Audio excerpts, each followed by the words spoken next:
Чүйдөгү 5 унаа кырсыктаган окуя, каза тапкандар 10го жетти.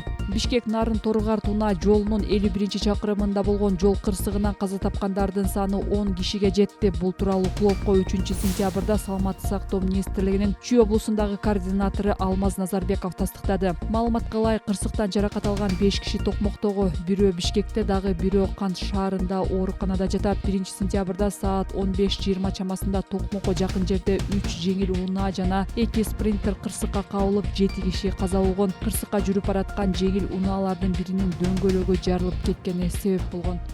Өзгөндөгү бала бакчада 2 жашар наристе каналга түшүп кетип каза тапты. Ош облусунун Өзгөн районунун Кароол айыл аймагындагы бала бакчалардын биринде 2 жашар бала каналга түшүп кетип каза тапты. Ош облустук милициясынын маалыматына ылайык, 8-августта Кароол айыл аймагындагы бала бакчалардын биринде 2 жашар бала чыгып кеткен бойдон дайынсыз болуп жатканы тууралуу маалымат түшкөн. Жүргүзүлгөн ыкчам издөө иш-чараларынын натыйжасында дайынсыз болуп жаткан наристе бала бакчанын жанында аккан каналга түшүп кетип каза тапканы маалым болгон. Окуя боюнча күбөлөр суралып, өлүмдүн себебин аныктоо боюнча тийиштүү экспертизалар дайындалган. Анын ата-энеси окуя боюнча эч кимге арыздоосу жоктугун билдиришип, арыз жазуудан баш тартышкан дешти милициядан. Учурда тергөө иштери уланууда.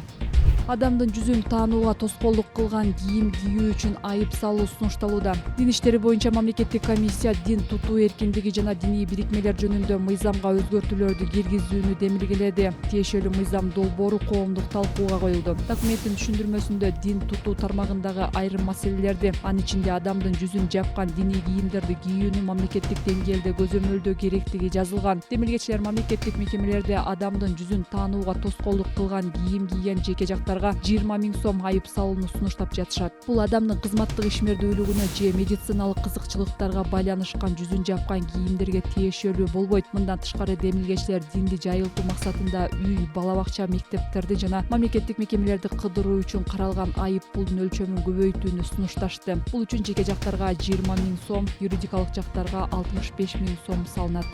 Президенттик администрациянын эски имаратына 2 министрлик көчөт. Министрлер кабинетинин башчысы Акылбек Жапаровдун чечими менен буга чейин президенттик администрация ээлеп турган Токтоболот Абдымомунов көчөсүндөгү имарат Тышкы иштер жана экономика министрлигине берилди. Минкабдын басма сөз кызматынан билдиришкендей, Жапаров министрлер Жээнбек Кулуев менен Данияр Амангелдиевке иш бөлмөлөрүнүн ачкычтарын тапшырды. Акылбек Жапаров жаңы имарат кызматкерлеринин ишинин натыйжалуулугун жогорулатарына ишенерин билдирди. Ал мекемелердин алдында турган милдеттердин маанилүүлүгүн белгилеп, аларга жаңы шартта ийгиликтүү жана жемиштүү иш каалады деп билдиришти Минкабдан. Спутник Кыргызстандын маалыматына ылайык, экономика министрлигинин имараты мамлекеттик салык кызматына убактылуу Бишкектеги 7 кабаттуу С формасындагы жаңы имарат курулуп бүткөнгө чейин берилиши мүмкүн. Бишкекте 100 000 киши бата турган жаңы аянт куруу каралууда. Маданият министрлиги Бишкектеги Ала Тоо аянтына караганда көп адам бата турган жаңы аянт курууну көздөп жатат. Маалыматты мекеменин басма сөз кызматы ырастады. Министрликтен мындай идея өлкөнүн эгемендик майрамын белгилегенден кийин келгенин белгилешти. Маалыматка ылайык, азырынча бул пландоо баскычында аянттын ыктымал жайгашкан орду жана каржылоо маселеси министрлер кабинети менен макулдашылууда. Эгемендик күнүнөн кийин жаңы аянт керек экенин сездик. Бардык чоң шаарларда ушундай бар, эски жана жаңы борбор. Балким ушул сыяктуу кылабыз. Шаар өсүп жатканы байкалууда деп билдиришкен мекемеден. Бишкек шаардык ички иштер башкармалыгынын маалыматына ылайык, эгемендик күнүнө арналган иш-чараны көрүү үчүн Ала Тоо аянтына 89 000 киши барган.